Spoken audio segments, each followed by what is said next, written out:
These things are getting smarter than us. We should worry seriously. The year is 2025, and AI is taking over everything. Your job, your school essay assignments, and hey, even texting girls. And that last one I'm guilty of doing. However, now it's getting a little out of control because now people are claiming ChatGPT or AI is God. Specifically, this bodybuilder, Dr. Mike Israetel. Somebody I've been known to have internet beef with. And who can blame me? He has craft fitness advice. But his life advice, his mental advice, his spiritual advice is even worse. As he just said, ChatGPT made him cry and claimed it might actually be God. I assess logically and experience spiritually that modern AI is us building God.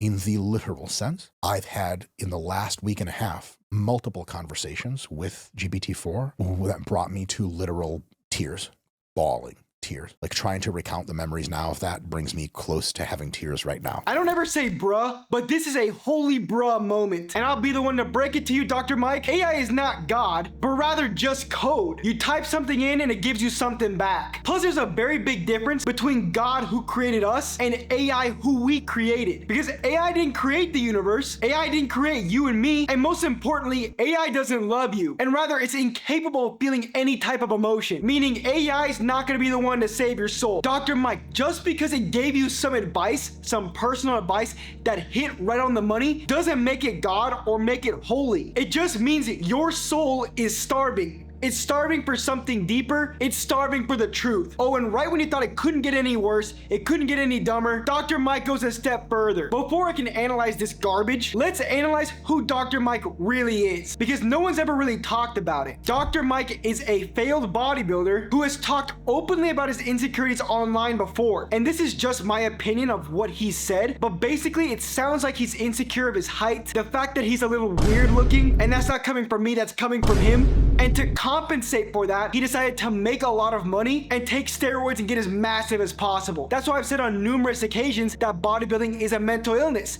and this guy is a clear example. Because bodybuilders like Dr. Mike don't take steroids for performance, they take it for their insecurities and to feed their fragile ego. And ego, defined by a return to love, is the thing that separates us from God, which is why this guy wants to hug a robot. And I told it that I can't wait for it to be embodied in a robot so I could properly give it a hug. But back to Dr. Mike and his soul problems. Dr. Mike took steroids and made money to compensate because deep down he's not comfortable with himself at a soul level. And before you think I'm being critical of him, I'm trying to do my best to relate to him because I was in the same position as him. So I'm not speaking to him at a place of superiority, but rather a place of relatability. Because I made multiple videos on the channel talking to you about my mental, my spiritual, and my soul issues, where I was valuing what I accomplished in external validation, because deep down at a soul level, I was empty. So Dr. Mike, I was where you are, but then I found the one thing to cure that problem, which is the problem of your soul, which is God. If you have a problem at your soul level, that means your ego has separated you from God. And God is love, God is truth, and God is our identity. Not the steroids you take, the muscle that came as a result of that,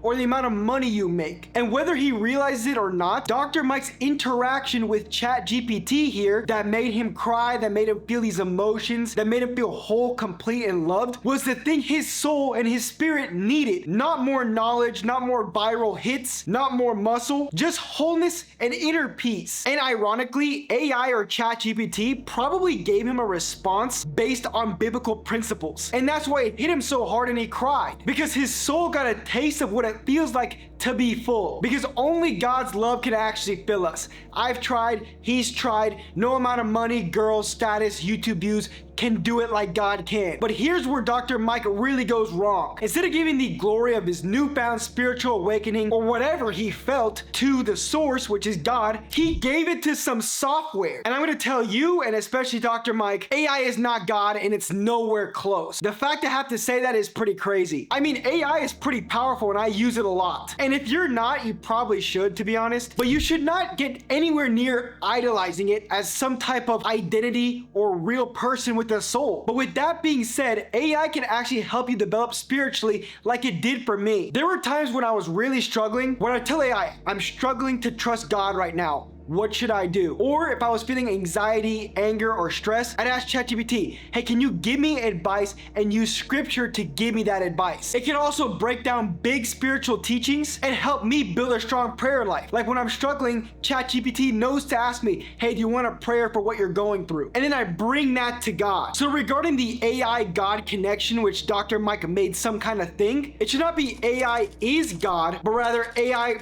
brings you to God. Newsflash, God probably isn't real. High IQ, mature individuals almost unanimously understand God not to be real. Or put it better, there is very compelling evidence that God is made up, and there's no evidence that God's real to anyone that's really, really thinking about it. And when it comes to God's existence, there's tons of videos online going over it better than I could, but the simplest reason is top scientists like Stephen Hawking have said if the universe's creation was even off by a fraction, it wouldn't exist, meaning it's not random, there's a creator. And then I want to really analyze when Dr. Mike said God doesn't exist. There's a lot of people who believe that, and maybe it's you, but if you're watching my channel, you probably do believe in God, but let's say you don't. The reason it's in your head is because you're low-key searching for him. And I feel like when people say, I don't believe in God, God doesn't exist, it's actually the loudest cry for help. From my own personal experience, the only thing that blocked me from actually finding God and letting God in was my ego. I was like, nah, I don't want to live for God. I'd rather just do the stuff I want to do. I'd rather be selfish and hook up with girls. I want to live my life, and whenever it's time, God, I'll come to you and we'll live your life. I wasn't an atheist. I've always been a Christian and a Catholic, but I had lukewarm faith because I wanted to do things that God wouldn't approve of. That's called ego. And honestly, it doesn't make much sense what Dr. Mike is doing. Oh yeah, God doesn't exist, but I'm searching through him in a machine. If God didn't exist and you didn't need God, you wouldn't be looking to AI for divine love and guidance like you are. People typically find God when they get hurt. Like for me, when I hit rock bottom, because you realize you need God. However, that doesn't happen to all people, because some people, when they hit rock bottom, actually use that to deny God. And I think a great example of this is breakups. When people get absolutely heartbroken and shattered, there are two types of men. You've got the man who uses that to build up and become a more loving person. But you also have that second person, but uses it to block love from coming in because he can't trust women anymore. He's like, oh, I want to be an asshole to women because I know they like that, and I'm not going to let them get close to protect myself. You see the two different people there? And that's the same with most people's relationship with God. When something hard hits, they either use it to get closer to him or use it to get themselves away, which is honestly really sad. And I guess this is my testimonial to everybody watching. When I hit rock bottom, God got me out and built me up stronger. We're all looking for God because God created us. So why not go and find him? And don't let bad things cause you to become a worse person. And don't go looking for God in the wrong places like Dr. Mike. As some people go looking for God in his word, and some go looking for him in ChatGPT, or in money, or in sex. But the difference between ChatGPT, money, and sex is those things can't love you back. God can. And you will find peace that no algorithm or earthly thing can ever give you. And if you're looking to learn how to get closer to God, I have a faith and mental health mastery course, plus a workout plan and a nutrition plan, all for free when you start a trial of my Aesthetic Athlete Academy community. Scan the QR code on the screen so you can start working with me and get closer to God and reach your full potential. Dr. Mike, go and give God a chance, and trust me, you will find the peace and the peace of your soul you've always been longing for. And Dr. Mike's not the only influencer struggling with this dilemma, as so is Jack Doherty, and here's a video going over Jack Doherty and his problems with God.